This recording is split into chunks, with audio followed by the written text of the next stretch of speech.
সন্তানকে কবুল করে নেওয়ার জন্য আমরা খুব আগ্রহী ছিলাম। সে রমজানও আসলো, রমজানও চলে গেল, ঈদও পেরিয়ে গেল, আবার দিন ঘুরতে লাগলাম। আমরা দিন গুনতে গুনতে কুরবানির সময়, হজের মৌসুমে হজ আমাদের থেকে বিদায় নিল। সব থেকে সহজ ইবাদতের পরে আল্লাহর কাছে পছন্দনীয় ইবাদত সেই কুরবানি। কুরবানির দিনও আমাদের থেকে বিদায় নিয়ে চলে গেছে। কিন্তু এই কুরবানি আসলো, আমাদেরকে কি শিক্ষা দিল, আমরা কি শিক্ষা নিলাম, আর আমরা কতটুকু বাস্তবতার সঙ্গে আমাদের জীবনকে পরিচালিত করছি, এটাই আমাদের দেখার বিষয়। আমরা গোশত খানা এটা কোনো বিষয় না, বিষয় হচ্ছে আমার কুরবানিটা আল্লাহর কাছে কবুল হলো কি, এটা হচ্ছে বড় বিষয়। আমরা তো আজকে মুসলমান, গরু খাওয়া মুসলমান, কুরবানির জন্য প্রতিযোগিতা লাগাই দিলাম, কুরবানি চলে গেল। আজকে নামাজের প্রতি মুসলমান আমি আপনি কোন প্রতিযোগিতা নেই। দুনিয়ার লাইনে থাকে সর্বখাতে সর্ব বিষয়ে প্রতিযোগিতা চলতেই। সকাল থেকে সন্ধ্যা অবধি গড়ায় যায়, অনেক মানুষ রয়েছে 10টা-12টার আগে ঘুমাইতেই পারে না, বিছানায় আসতে পারে না, এত ব্যস্ততা। অথচ ওই গোলামকে, আমাদের মতো ওই গোলামকে আল্লাহ রাব্বুল আলামিন আমাকেও যে সময় দিয়েছে, আমাদেরকেও যে সময় দিয়েছে, ওই গোলামকেও একই সময় দিয়েছে। আল্লাহ যে গোলামগুলো আল্লাহ দেওয়া সময়গুলো আল্লাহকে দেয়, সেও দিন পার করতেছে। যে ব্যক্তি আল্লাহ দেওয়া সময় আল্লাহ দিয়েছে, আল্লাহকে সময় দিচ্ছে না, সেও দিন পার করতেছে। কিন্তু তার দিন পার করা আর আল্লাহর দেওয়া সময়কে, আল্লাহর দেওয়া সময় যে বান্দাকে দিয়েছে, বান্দা আবার আল্লাহকে যে সময় দিয়ে পার করতেছে, তারও সময় পার করছে। এক কথায় যারা নামাজ পড়ে, রোজা রাখে, আল্লাহকে ভয় করে, আল্লাহ রাসূলের সুন্নাত তরিকায় জীবনকে চালায়, তারও জীবনটা পার হচ্ছে। আল্লাহ রাব্বুল আলামিন বলেন, فَمَنْ يَعْمَلْ مِثْقَالَ ذَرَّةٍ خَيْرًا يَرَهُ। গোলামদেরকে ডেকে ডেকে আল্লাহ বলছেন, গাফির সতর্ক হয়ে যাও, তোমার দেওয়া, আমার পক্ষ থেকে তোমাকে দেওয়া যে সময় দেওয়া হয়েছে, সেই সময়টাকে তুমি মূল্যায়ন করো, কাজে লাগাও। আল্লাহ রাব্বুল আলামিন সূরা ফাজরের ভিতরে বলছেন, ওয়াল ভোরের শপথ, ওয়ালায়ালিন আশ, 10 রাত্রের শপথ। ওই 10 রাত্রের মাসে মাস চলতেছে। আল্লাহ বলছেন, আমি যেটা শপথ করে বুঝবা, ওই জিনিসের থেকে গুরুত্ববান জিনিস পৃথিবীর বুকে আর কিছুই নাই।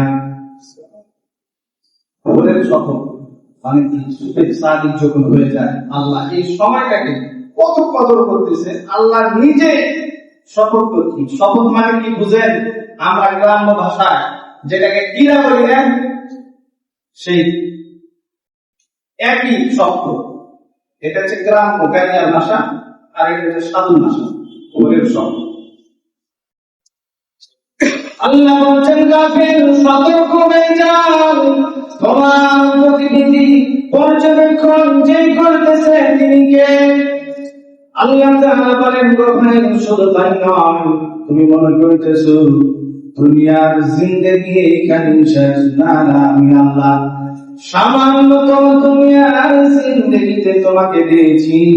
এই জিন্দেগি আবার যখন ফুরিয়ে যাবে, পুরানোর পর আবার একটা জীবন আসবে, ওই জীবনের শুরু হবে, আর কোনোদিন শেষ হবে না।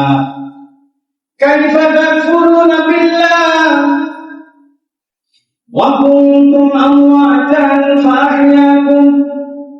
একবারে তুমি ছিলা মৃত, আবার আমি আল্লাহ তোমাকে ফাআহইয়াকুম সুম্মা ইউমীতুকুম, তোমাকে জীবন দান করলাম, সুম্মা ইউমীতুকুম, আবার তোমাকে আমি আল্লাহ পুনরায় মৃত্যুবরণ করাবো।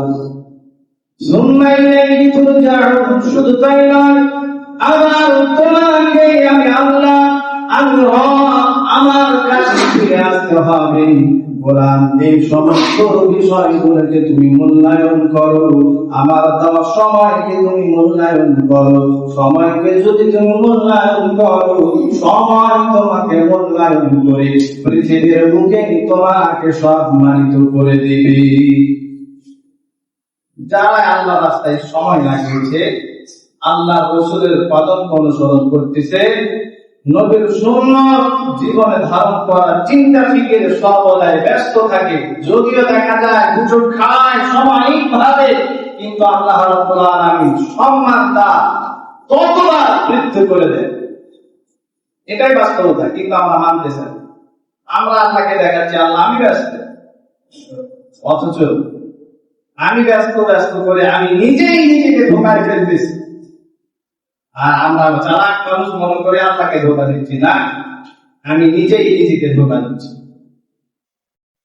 হাদিস শরীফে আল্লাহ রাব্বুল আলামিন নবী বলেন, হাযা সরিহি বিজামিল মারিয়াতা, আল্লাহ তাআলা নবীকে বলেন, ও নবী, আপনি আপনার উম্মতকে জানা দেন, সমস্ত পৃথিবীর প্রত্যেকটা বিষয়, প্রত্যেকটা জিনিসের উপরে আমি আল্লাহ কুদরতওয়ালা দৃষ্টি শক্তি দিয়ে তাদেরকে আমি দেখতেছি,